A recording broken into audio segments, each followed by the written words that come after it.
On today's episode, we're going to delve into the love-hate relationship that leaders in the talent industry have with KPIs. As an operations leader, owner, or even an individual contributor, KPIs are something that you simply cannot escape. However, in today's show, we're going to discuss how many firms fall victim to identifying something easy to measure, seemingly correlated with success, and measuring it to the hilt. Unfortunately, this can lead to a disconnect between metrics and actual success of a business. We've all been here. We've all been seduced by a metric that we have access to, driving it without consulting our teams and making everything about that metric. But in doing so, we often lose sight of the bigger picture, and the business doesn't grow as it should. So let's dive into this topic and explore how you can avoid this pitfall and become a more effective leader in your organization. I'm going to let you in on a little secret. As you may already know where I'm going, if you've been listening to the podcast or our show, the key to avoiding the pitfall of KPIs and unlocking the full potential of your business truly lies in breaking down and developing foundational processes, involving your teams in executing, and having the best possible reporting to understand the ratios in which your teams work. Ensure that you're not stuck with the limitations of your system as the limitations of your insights into your business. Frankly, this is just a starting point for everything else we have and will discuss in the talent industry today, including additional technologies, AIs, automation, and so much more. As operations leaders, your role is to help your teams grow in the right ways. And as individual contributors, we must understand how to interpret that data, how to work smarter, not harder.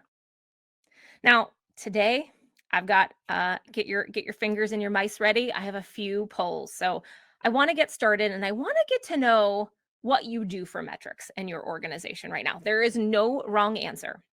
I have seen it all, and it's truly what works for you. All right, first question is, how do you track your KPIs and your metrics today? Ooh, bam, look at that. I got some quick people on the go today. Is it your ATS and your CRM? Is it an Excel file outside of your system? Is it a tick or a chipboard in your office? Or maybe a combination of all of the above? And it's okay. Again, remember, no wrong answers. A lot of you are saying your ATS and CRM. You know how to make a girl's heart happy. I love it. There are some of you that still use Excel files. There are some of you that still use chip or tick boards in your offices. And a lot of you use a combination of all of the above. And that's okay, because honestly, I've been in offices where they use that chip or tick board so they can see things live whenever you're in the office. It really creates that camaraderie between people. So KPIs. KPIs are such a tarnished word in our industry. Through my years of coaching and training, when you said the word KPIs, owners and recruiters alike cringe. You can see physically their muscles tense up in their bodies. Even conversations I have today through the podcast and other interviews, I hear things like, I don't like KPIs, or I have a senior team, I don't need them, or, that's just not how I like to manage my teams. I've seen this from the start, from the ground up. When working with new franchise owners over the years, they really came from, that bigger corporate America. And now wanting to open up their own firm, they had this jaded opinion of being held accountable to micromanaging numbers. So they almost steered completely to the other end of the spectrum, not tracking anymore. Or they were tracking such a bare minimum that they're not understanding the holistic view of their business and maybe insights to know how to do better. Now there's the other side of the fence that I did work with offices that their leadership team loved metrics and KPIs. Leadership, not their teams. But they weren't using them in the best way to scale their offices. They were completely opposite of the first group, where maybe they used every metric as a KPI. They had data from 20 years ago that they felt that was instrumental in their business and they could not part ways with, even though they weren't doing anything with that data. And that's what it really comes down to. What are you doing with the data? Is it affecting your decision-making strategies to steer your business? If not, it should be. And you can only have so many deciding factors to help you change course. Now remember, hope is not a strategy. Goals are a dream without a plan to get there. Think about it. Would you hire a contractor to build you a house without a blueprint, tools, or able to measure anything? Even if that contractor had 20 years of experience. You would want to see measurements. You'd want to see data. You'd want to see proof that they could actually do their job without navigating the project blindly. Just as blueprints provide details and a plan for building a structure, KPIs also provide a detailed plan for running a successful staffing and recruiting business. Without having a clear set of KPIs, recruiters may find themselves navigating the hiring process blindly, making decisions based on incomplete data, inaccurate information. By monitoring key metrics like time to hire, cost per hire, candidate quality, recruiters can make data-driven decisions that keep the hiring process on track, ensuring high quality a candidate pool and really maximizing your ROI. Just as a building project can't succeed without a solid set of blueprints, a recruiting business can't succeed without a solid set of KPIs. So we talked data. So let's dive in. When you think about KPIs and metrics, a lot of times these terms are used interchangeably. And I've been guilty of it in the past because we feel that they're so instrumental, we want to bucket everything together, but they're actually different. Metrics are the tools to measure something. They're actually different data points and analytics throughout your platform. When accumulated, they make up a KPI. KPIs are those key performance indicators. KPI is the tool to keep track of how a key area of your business is performing. A KPI always contains a metric to measure performance of that key area. Think of them as quantifiable values used to track process against an individual, a team, or a company's set of goals. KPIs provide direction towards achieving desired results. They are what moves or impacts your business and can help your business make better informed decisions. So that leads us to poll number 2. Katie, help me out here. My question to the audience is, with knowing the difference of KPIs and metrics, how many KPIs do you track within your organization? Maybe you don't differentiate between metrics and KPIs. That's okay. Maybe you measure 5 to 10. Maybe you measure 3 to 5. Maybe you only measure 1 to 3, or you know what? Maybe you need to rethink this wholeheartedly. Okay. And I've seen the gamut of things working with offices. We have kind of a tie between 5 to 10 and 3 to 5. We have some that are doing 1 to 3. Now, when you think of those key performance indicators that you're measuring your team against, you don't want to measure everything, including the kitchen sink, because that's what metrics are for. You really want to keep your KPIs around 3 to 5 on average per role. And 5 may even be a little high, but I've seen it. Keep in mind that those 3 to 5 vary each position. 4 sourcers, 3 for recruiters, 3 for account managers, 3 for business developers. Now, the metrics are everything your system keeps track of. So for those of you who are thinking through that, it's like, well, yeah, we track this and we track this. The KPIs are what you're maybe having your morning meetings about or your one-on-one conversations about. Metrics are everything that happens on the back end. The metrics give you the full story. If you take anything from this, yes, I am a fan of metrics when used correctly. So be sure you have your ATS or CRM set up in a way that it does track everything, but it tracks everything without any extra legwork. It truly is just a part of your process and your workflows, the way you want your teams to work. No extra steps, no added extras. The talent industry is a fairly predictive industry that you can truly reverse engineer to understand your goals, whether it's on a quarterly, a monthly, a weekly, a daily basis that you need in order to be successful. If you've listened to some of our previous episodes in the past, when I talked with Jen Meyer from Govig, she talked a bit about this and how to understand where their teams want to be with cash in and where they want their total comp to be. And after that conversation, it gives her, the manager, the leader of operations, a guideline and permissions to hold her teams accountable for the KPIs that they need to hit weekly, monthly, etc. So shameless plug, do check out that episode if you haven't already. Now, it's your job as a leader to help your teams track the important data without extra work. Because I will tell you, if it's an extra step, if it's outside your system or outside of your workflow and process, your teams are not going to do it. Or They'll not do it consistently enough for you to even have the whole picture of your business.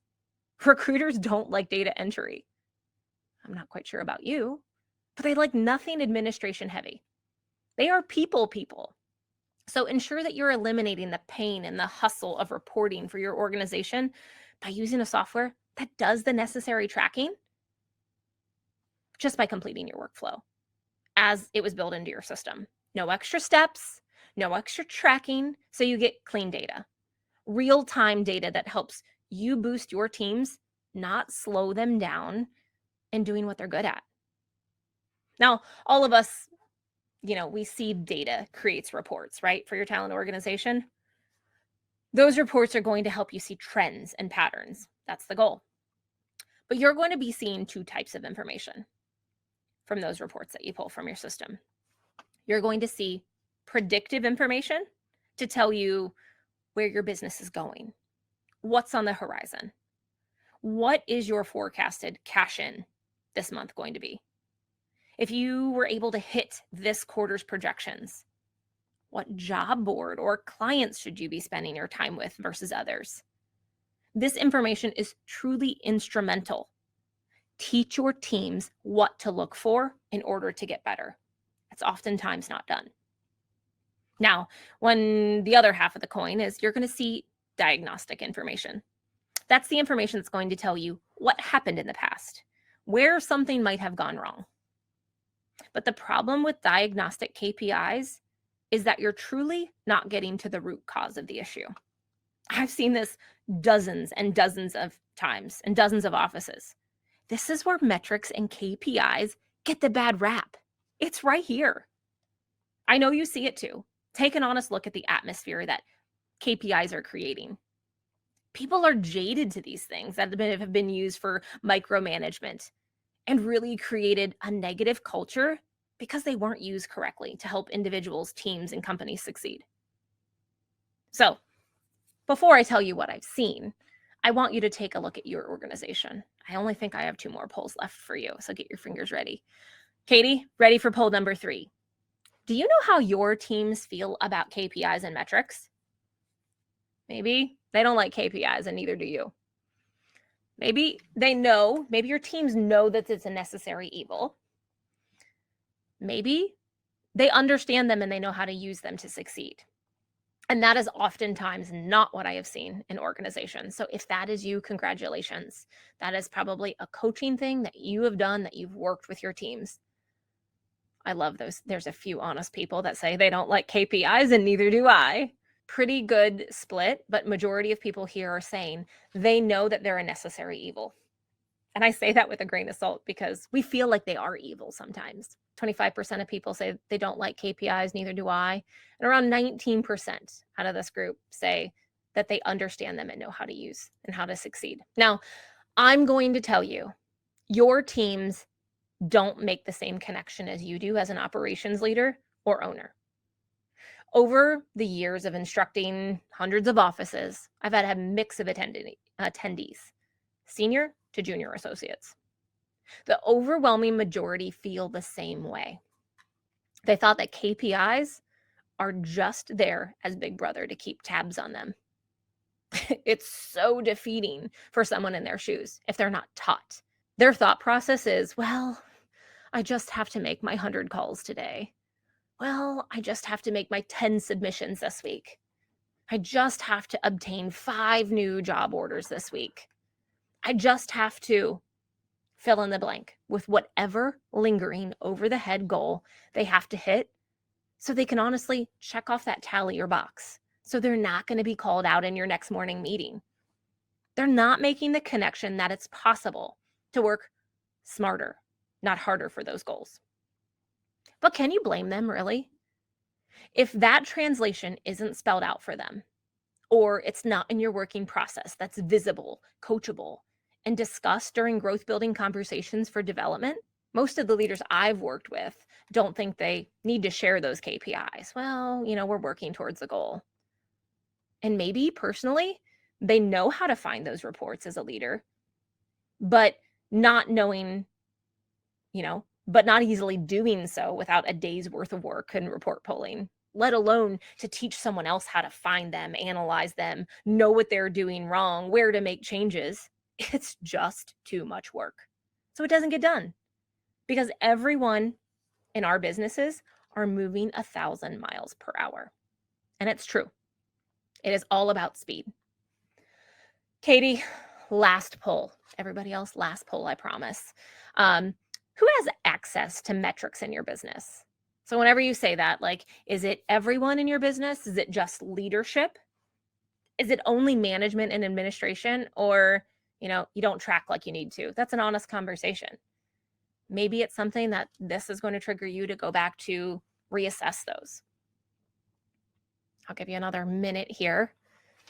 So far, 69% of our audience says that everyone has access to those metrics. 13% say just leadership. 13% say only management administration. And 6% say we don't track like we need to. No, just leadership jumped up to 17%. That's an interesting concept.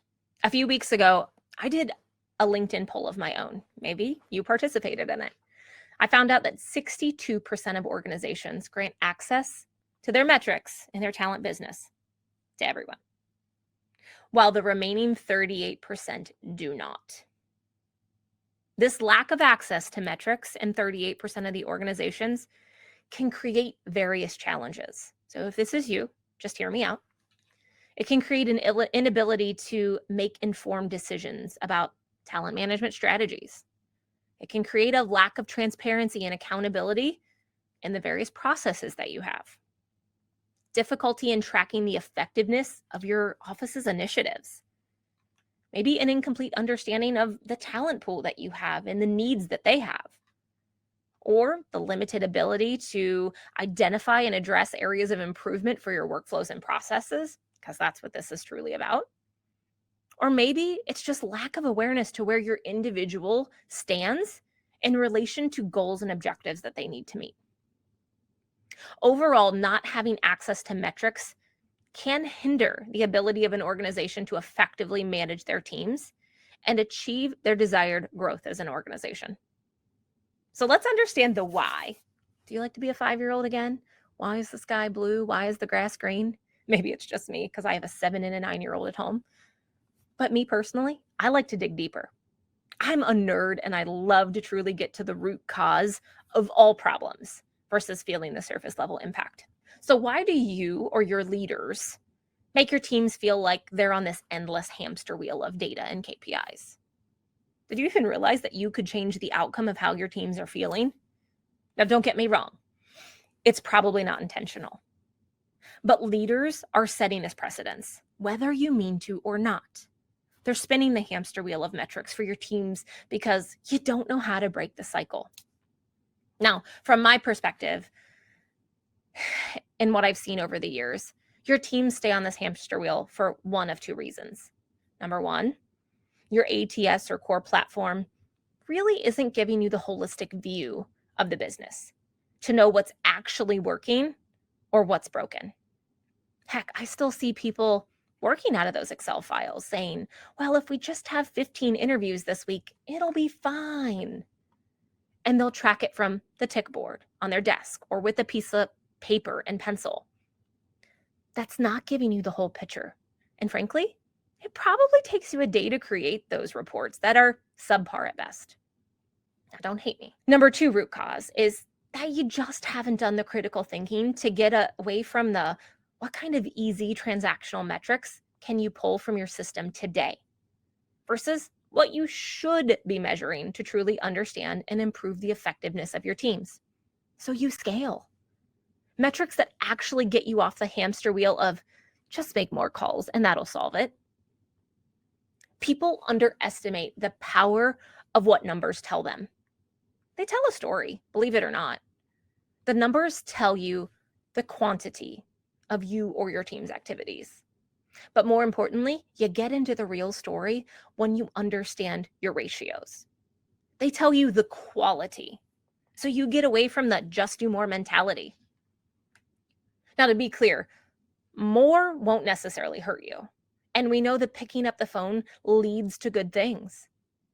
But it certainly isn't working as hard for you in developing a world-class team in business as, hey, I noticed that you're making a lot of X types of calls and having a lot of meetings.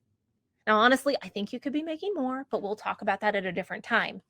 But I'm noticing those calls and meetings aren't translating to the outcome that we actually care about at the rate or ratio that you'd expect.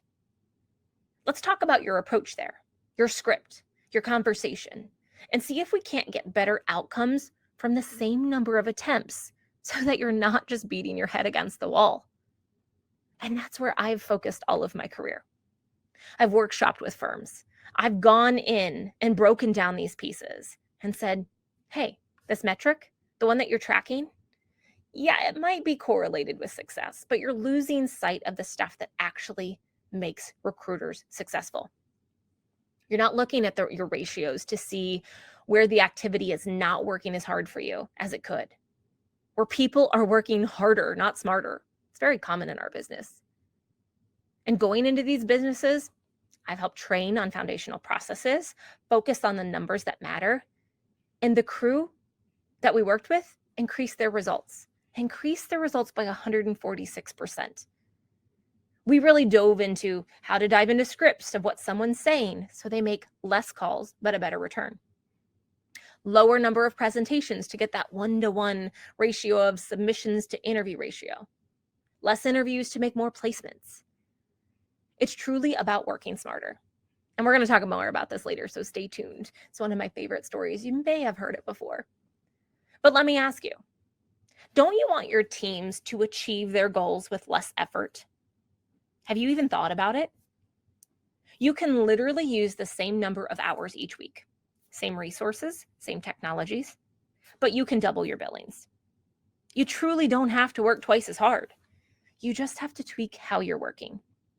And your teams need the guidance on how to redirect or get better with each and every day. I'm going to go against the grain for a minute and say something you might not agree with. Have you ever heard the term, what gets measured gets managed? I think the original phrase was actually, if you can measure it, you can manage it, which paints a slightly different picture than the phrase that we use today. Because if you're telling me as an operations leader, all I have to do is measure something and it'll magically happen, wrong. That's not it.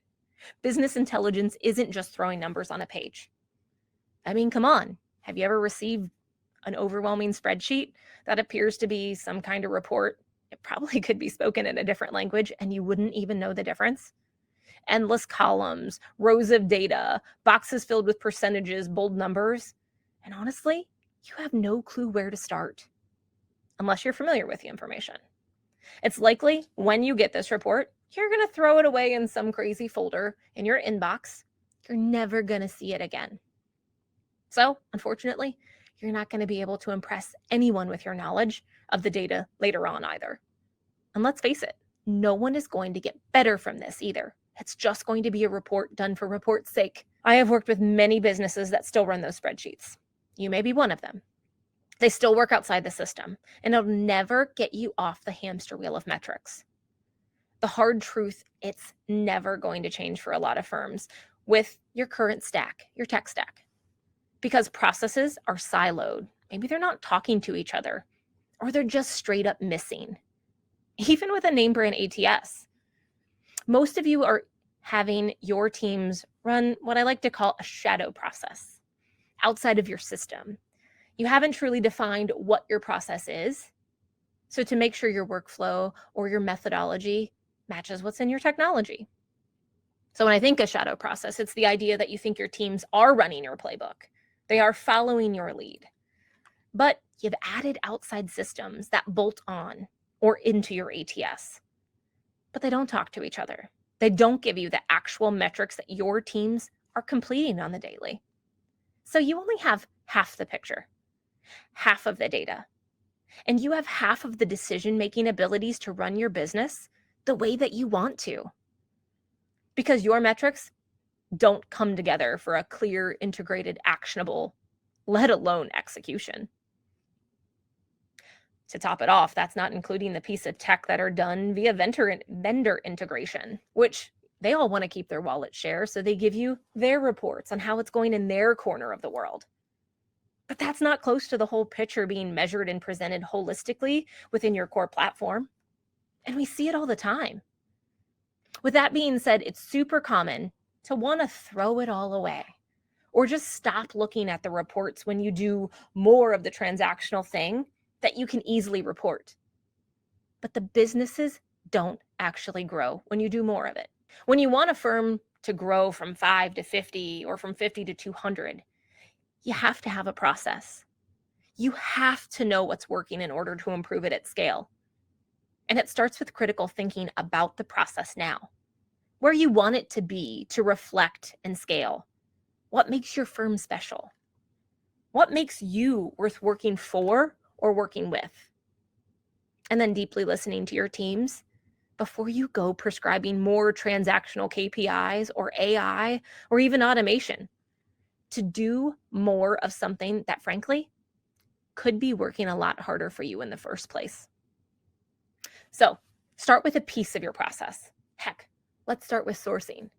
Make sure all of your tech is included in your process that you train your teams on. Make sure that there are no shadow process happening outside of your system so your teams truly get recognized for the work that they do. Part 2 of this equation is only pick a few metrics, aka KPIs, that you want to hold them accountable to. The metrics are there to give you the deeper story. Now, I want to tell you a story that's pretty common when it comes to KPIs. We're going to use sourcers since I was just talking about that. And working with sourcers at one of my past organizations, they had 3 KPIs that they were accountable for. But in reality, it could have been 1. They were only held to the number of calls, the number of emails, and the number of submissions that they were sending. Did they need to be held to all 3? You might argue yes. But I love playing a good devil's advocate. I truly only think the number of submissions was the KPI.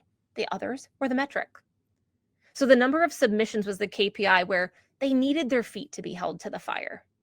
The number of calls and the number of submissions, again, only metrics. It's something to guide them, like a North Star of where they're going.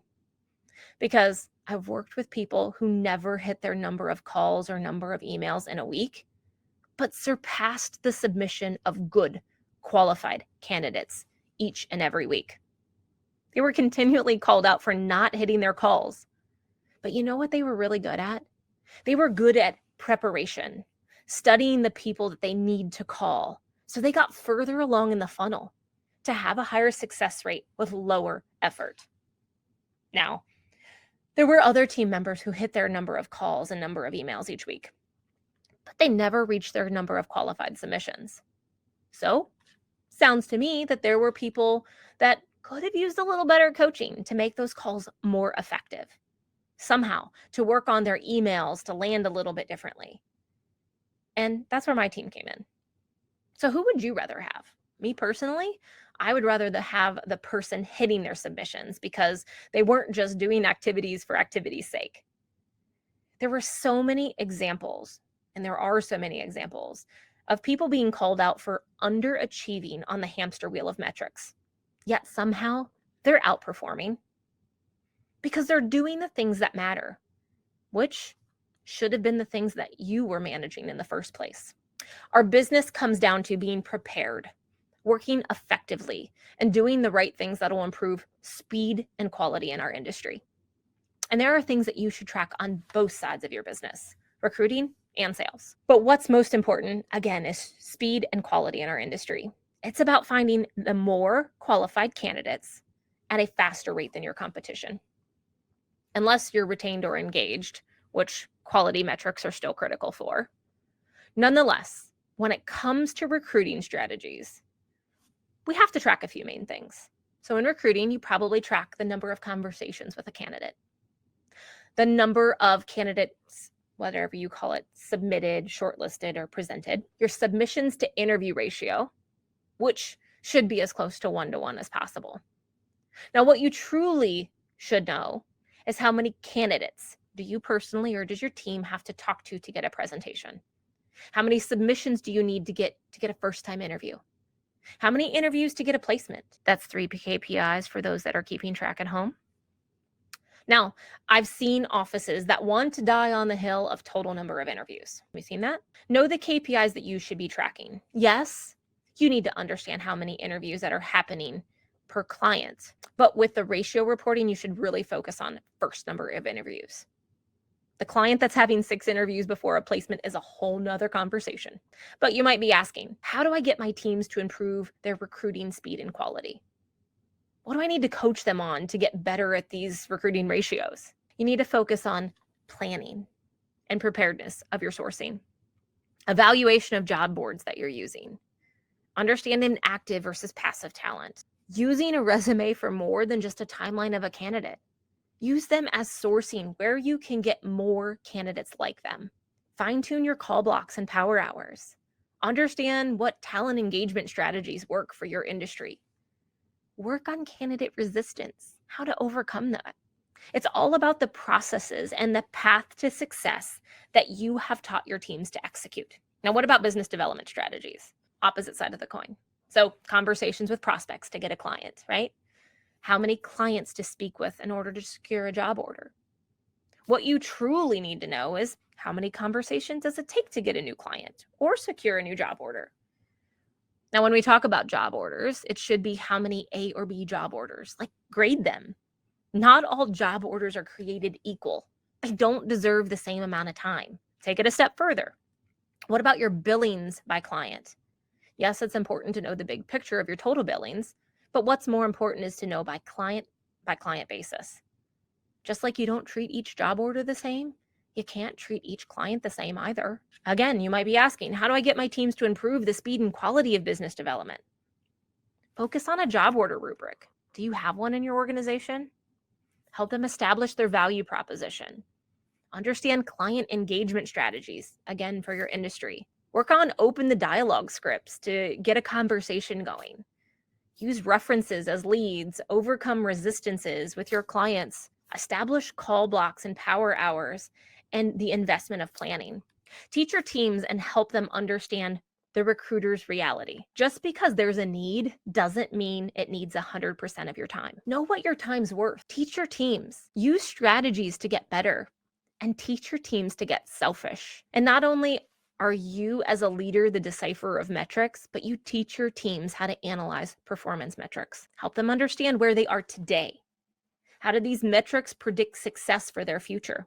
How can you leverage those metrics to get better than the last outing? Maybe how can you use these metrics to plan success? Don't forget to go back to the very top of the process and completely reverse engineer those numbers. Understand your average invoice value, which is billings divided by placements gives you your average invoice value. Are you in staffing? You probably know your starts, but what about your fall offs or your ends? Do you know why those are ending? Is it due to conversations, lack of customer growth, replacement of a resource? You should be able to see the whole picture as you're trying to nurture and grow your clients and key accounts. What about the average time on assignment and number of people on assignment per customer? What about your gross margin per client? It's time we start teaching our teams to invest in the right customers that deserve our time and work the way we need to work. So we're spinning cycles in the right areas, not just for numbers' sake, because spinning cycles equals spending cycles. Sadly, your teams don't know this and aren't coached through it. I've been there when running my own desk. Strategy and process wasn't clear. It was like, swim with the fishes, have fun, figure it out. And I've seen it firsthand with so many offices. I can tell you that I personally did exactly what I'm asking you to do. I went into an organization, zero training, zero process laid out. It was essentially hieroglyphics to get a new associate coming into the organization to know how to succeed. Their senior leaders knew if they were a part of the initial regime, and more senior folks coming into the organization could catch on to most of the information, but it was like a special club to know how to get success. If you were connected to the right person, you could get pieces of it, but there was no follow the yellow brick road to success. I came into an organization, mapped out their methodologies and processes, made sure their technology process mapped their desired play of events, and only focused on a few KPIs worked on coaching those associates coming through the new training for a period of time to get them the knowledge they needed. And do you know what happened? I already told you earlier in the story. That group of new hires increased their gross margin by 146% in the first 6 months of production, compared to the entire previous year of new hires, just by developing foundational processes to ensure that there were no added steps and by caring about their growth. Who doesn't want that type of success? So please, if you take anything away from today, there is no magic formula. I've said nothing so special to you that you don't already know. I've not given you the keys to the kingdom. I'm not the Super Bowl team locker room halftime coach. I don't even do hands-on recruiting training anymore. But what I do know to be fundamentally true from all of these moments is that by aligning process, metrics, people, and a core system for everything, that it's visible and everything's transparent, you can achieve extraordinary results. Okay, I'm off my soapbox. Katie, I was a little chatty today. I'm so sorry about that. To the AMA, let's go ahead and move on, because I probably could talk for another 40 minutes or so. No problem at all, Court. Yes, we did get several questions coming in. All have asked to remain anonymous, which is totally fine, of course. So the first question says, when you were talking about training new hires, what comes after that? Is it like a one and done thing? Do they just get the initial training and they graduate? What about our existing or maybe our senior associates? That's a great question. And that might be my bad in how I explained my story. I went into an organization and, we focus on foundational processes, but we started to see the impact of people coming through the system from the beginning. So those were automatically new hires, automatically got enrolled to training. Now, leaders were enrolled in that training too, because they were seeing what their new hires were a part of. But after, let's say 2 weeks, our training was 2 weeks. So after those 2 weeks of training, they have individual one-on-one coaching with someone from the learning and development team at that rate. That we went through their metrics. We understand where their submissions were, how they could get better. They were attending improv sessions. So we essentially did example calls with candidates and clients. Whether it's role play, improv, whatever you call it, but it was like simulating those conversations to get them practice in a safe environment. So we did improv sessions, we did monthly lunch and learns, we did tech trainings. The senior folks got to be involved in there. But also for the senior folks, they went through the training just to level set them. And it was funny. A lot of the senior folks were like, oh, I forgot. I've been in this industry for so long. I forgot about that. Thank you so much. It was such a good refresher. But we also, we did a certification program. So if you're within the organization for a year, we funded your way and celebrated you on the process of getting your ASA certification. So within that certification, it went along with your bonuses. It went along with your next step of your career progression within the industry or that company. And then you got to go into, if you wanted to do a mentorship program, to again, earn bonuses, earn points. You could get recognized through your growth. And that's what we were really trying to get to, was really to have a goal of what your career trajectory could be. Because let's face it, millennials now, they want to know what your learning and development programs are. Gen Zs aren't even going to talk to you until they know their career progression. That's just how our generations are going. And we want to be able to say, all right, this is where we are. This is what we offer.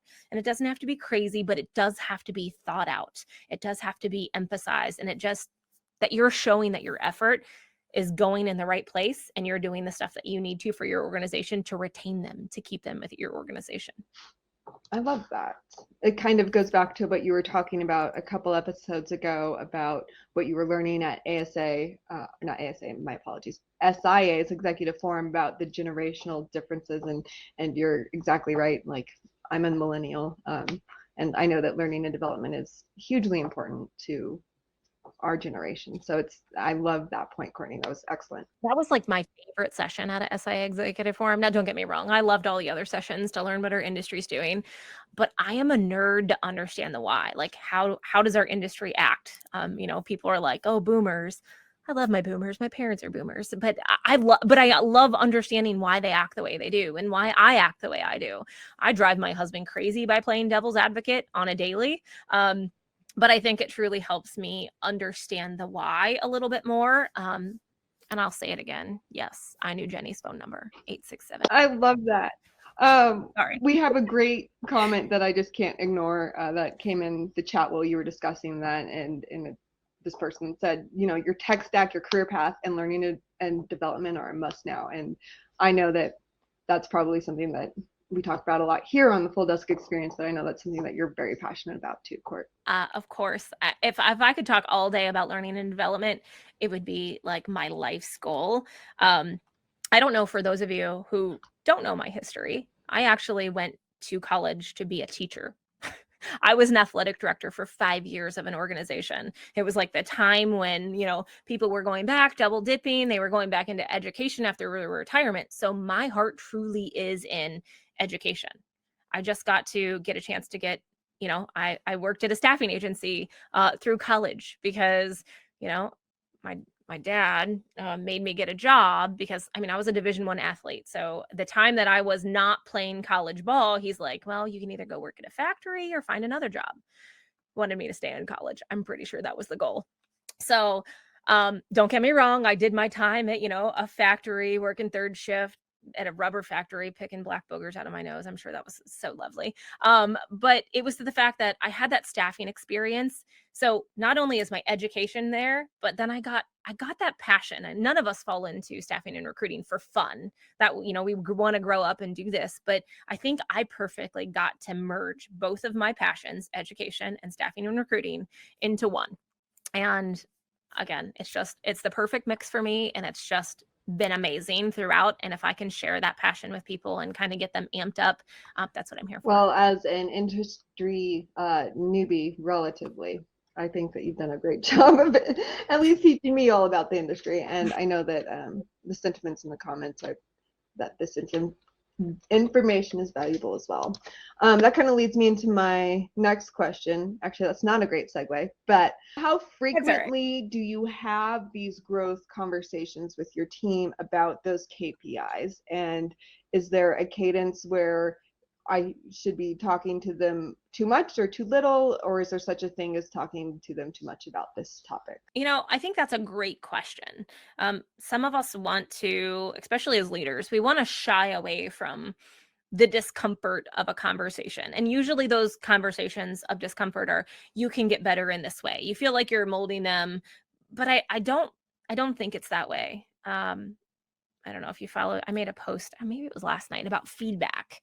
And if you've known me for any amount of time, again, college athlete, I was a pitcher in college for softball. I always have said, you cannot throw a perfect game without criticism on your no-hitter. As goofy as that sounds, I'm the person that wants feedback. I want to know what I need to do better. Now, that's not everybody. I do understand that, but you don't have to have those in conversations to make someone feel that they're guarded. But I think going back to like what Jen Myers said, is having that conversation to know where they want to get to with their income, right? That gives you permission to have those tough conversations. I personally love to at least take a portion of my one-on-one time every single week to say, here's where you are against your goal. Do you have any questions? Hey, I think you could get better at this.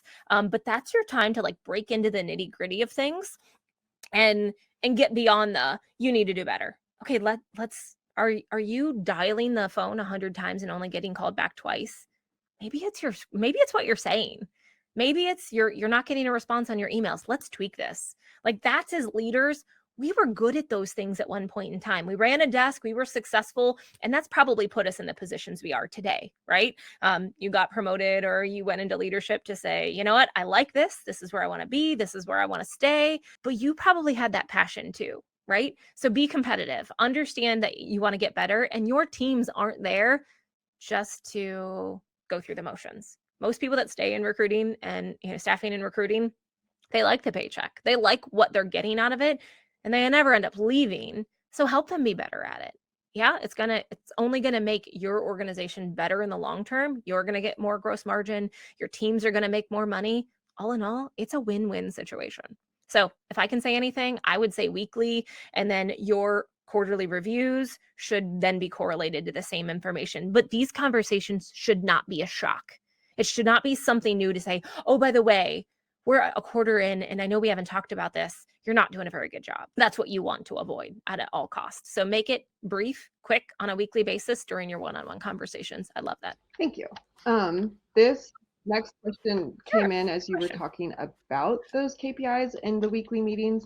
Is there something that you see or have experience in with KPIs that maybe office managers or general managers, senior leadership, whomever, kind of hit on too much, that they focus on too much, or any that you think that they could focus on more? Like what would be your recommendation of don't focus on this as much and maybe pay a little bit more attention over here? I think it really comes down to understanding metric versus KPIs. I know I kind of hit on that, but hold your teams accountable to the 3 things that move your business forward. I've worked at organizations where they have like their activities broke down in their ATS to say, these are the activities that move your business forward. Those correlate to the KPIs that move your business forward. So those are the things, like, just like the sourcers. Do you need to know that they're making 100 calls? Probably not, if they're hitting their submissions. But if they're not hitting their submissions and they are making those calls, it's your time to analyze. It's your time to get down in the nitty-gritty. So again, don't focus on too many things, because you're going to get your people lost. You're going to get them confused. You're going to get them disengaged. And when you hold too many things over people's heads, I mean, it's hard to retain people right now in some industries. You don't want them to jump ship because you're holding too many things to their feet to the fire. So keep your core things, keep it simple. That KISS method, keep it simple, stupid, and really just focus on those areas. Again, you can go back to those metrics to see the whole picture if you need to, but only focus on those 3 things. Keep it short and sweet. And don't make your teams work harder. They really, truly want to know how to do their job at a more successful rate. They want to know how to get more placements with less phone calls. Everyone thinks they can do this job via email. And in reality, it's truly the human element. We've seen that on the podcast. We've seen that in offices galore. It's about the human element. Teach people how to do their jobs effectively and get the best return out of it. As staffing and recruiting operations leaders, take a market cycle that you may be seeing today to tackle one process at a time. Start from the beginning, your candidate journey or your client journey. Follow it from start to finish. Are your workflows in your ATS and CRM giving you the metrics you need versus the metrics you want? So you can get off the KPI hamster wheel and you can stay away from the quantitative metrics and get to the true qualitative information that you need. Track the metrics through your workflows, measuring the KPIs that matter, and don't just measure something because it's easy. Measure something because it helps your teams get better by tweaking effort versus doing more. Talk to your frontline workers that are truly relying on the tech that isn't giving you what you actually need. So you're stuck on the hamster wheel. It's laughably bad because it's hard to get data out. Your goal is to break down and develop and reinforce processes, implement good change management, hold teams accountable to ratios and new metrics that matter, so their cash in will increase and you can scale your business. Have your teams working smarter, not harder. Be ready. We're going to be launching a new type of mini series for you to listen to. It's going to be called FDE Express. And in this mini series, we'll be exploring specific topics related to growth blockers across people, process, and technologies in quick and concise formats. No 40-minute episodes, short and sweet. So each episode will provide you with actionable insight that you can implement right away. So if you've enjoyed the show, be sure to subscribe and rate our podcast wherever you listen. Have a great day, guys.